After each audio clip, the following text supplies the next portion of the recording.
वरिष्ठ सांबादिक मानक पेंशन दियो। सीनियर जर्नलिस्ट एसोसिएशन ओडिशार जोनाल कन्वेंशन संबलपुर रे अनुष्ठित। राज्यर वरिष्ठ सांबादिक मानक पेंशन लागू करो एने सीनियर जर्नलिस्ट एसोसिएशन ओडिशार जोनाल कन्वेंशन गत 23 तारिख में संबलपुर स्थित सांबादिक भवन ठारे अनुष्ठित हो जाइछि।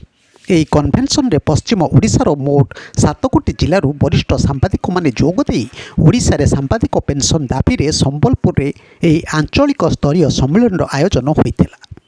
ଦେଶର 19ଟି ରାଜ୍ୟରେ ବରିଷ୍ଠ ସାମ୍ବାଦିକଙ୍କ ପେନ୍ସନ୍ ଲାଗୁ କରାଯାଇଥିବା ବେଳେ ଓଡ଼ିଶାରେ ଏପର୍ଯ୍ୟନ୍ତ ସାମ୍ବାଦିକଙ୍କ ପେନ୍ସନ୍ ଲାଗୁ ହୋଇପାରିଲା ନାହିଁ। ତେବେ ଏନେ ମାନ୍ୟବର ଓଡ଼ିଶା ହାଇକୋର୍ଟଙ୍କ ନିର୍ଦ୍ଦେଶକୁ ଅନୁପାଳନ କରି ବରିଷ୍ଠ ସାମ୍ବାଦିକଙ୍କ ପାଇଁ ସରକାର ପେନ୍ସନ୍ ବ୍ୟବସ୍ଥା ଲାଗୁ କରିବା ପାଇଁ ଓଡ଼ିଶା ବରିଷ୍ଠ ସାମ୍ବାଦିକ ସଂଘ ଦାବି କରିଛି।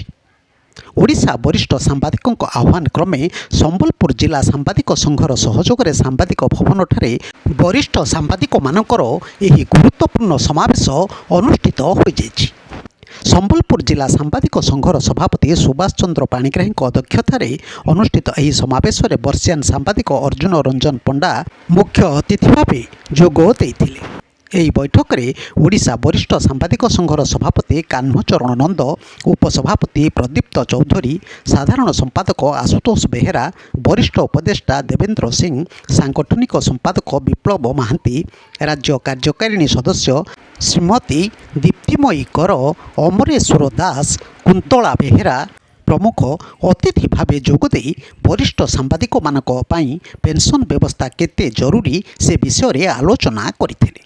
ବୈଠକରେ ଜିଲ୍ଲା ସାମ୍ବାଦିକ ସଂଘର ଉପସଭାପତି କିଶୋର ସାହୁ ଅତିଥି ପରିଚୟ ପ୍ରଦାନ କରିଥିଲେ। ଏହି କାର୍ଯ୍ୟକ୍ରମରେ ଗୋରଖନାଥ ସାହୁ, ହେମନ୍ତ କୁମାର ମହାପାତ୍ର, ରମାକାନ୍ତ ବିଶ୍ୱାଳ, ରାଜାରାମ ପାଢ଼ୀ, ଶିବଶଙ୍କର ନନ୍ଦ, ସୁକାନ୍ତ କର, ସବିତା ମିଶ୍ର, ଅମରେଶ୍ୱର ଦାସ, ବ୍ରଜମୋହନ ଦାନୀ, ଦୀପ୍ତିମୟୀ କର, ମେଘନାଥ ସାହୁ, କୁନ୍ତଳା ବେହେରା, ମନୋରଞ୍ଜନ ପଟ୍ଟନାୟକ, ସ୍ୱୟମ୍ଭୁନାଥ ଖଣ୍ଡଗିରି, ହରିହର ନାଥ, ଜୀବନ ମହାନ୍ତି, ଲକ୍ଷ୍ମୀକାନ୍ତ ପଣ୍ଡା, ଦୀପକ କୁମାର ପଣ୍ଡା, ଦେବାନନ୍ଦ ପ୍ରଧାନ, ପ୍ରତ୍ୟୁଷକାନ୍ତ ପ୍ରଧାନଙ୍କ ସମେତ ଅନେକ ବରିଷ୍ଠ ସାମ୍ବାଦିକ ଉପସ୍ଥିତ ରହି ଆଲୋଚନାରେ ଅଂଶଗ୍ରହଣ କରିଥିଲେ।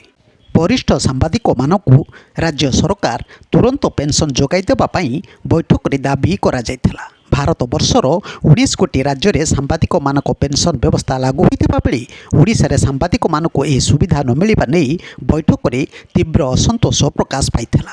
ସମ୍ବଲପୁର ଜିଲ୍ଲା ସାମ୍ବାଦିକ ସଂଘ ପକ୍ଷରୁ ବରିଷ୍ଠ ସାମ୍ବାଦିକମାନଙ୍କୁ ସମ୍ମାନିତ କରାଯାଇଥିଲା। ଶେଷରେ ସମ୍ପାଦକ ଶଙ୍କର ବେହେରା ଧନ୍ୟବାଦ ଦେଇଥିଲେ। ଦେଖନ୍ତୁ ତାରି ଚିତ୍ର।